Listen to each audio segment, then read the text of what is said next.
明知仲有啲咁多都要用我嘅，就那麼一點兒，至於嗎？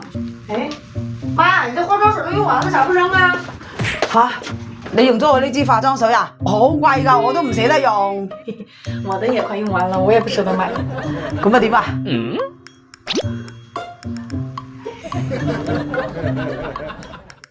明知仲有啲咁多都要用我嘅，就那麼一點兒，至於嗎？好貴啊，我都冇錢買，真情肯同你講啊！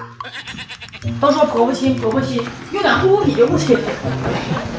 哎呀，我嘅親老婆啊，我嘅親媽，你做咩嘈咗起身啊又？你個老婆啊，明知有個化妝品仲有啲咁多，佢都要同我用埋佢。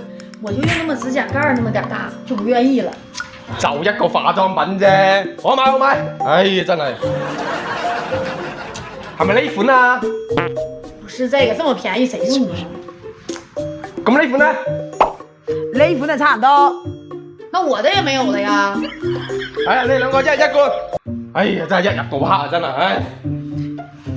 哎呦我的媽！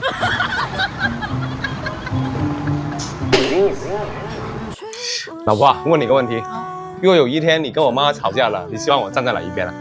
希望你站一邊去，沒事閒的呀，我跟媽吵什麼架呢？再說了，你說我跟媽吵架，她能吵過我嗎？她要吵不過我，萬一生氣了，再氣出點啥毛病，我這又得出力又得出錢，犯不上啊。還有啊，自從我開始創業，我發現了一件事兒。什麼事兒？只有咱媽做的飯是免費的，只有咱媽借的錢是不用催你還的。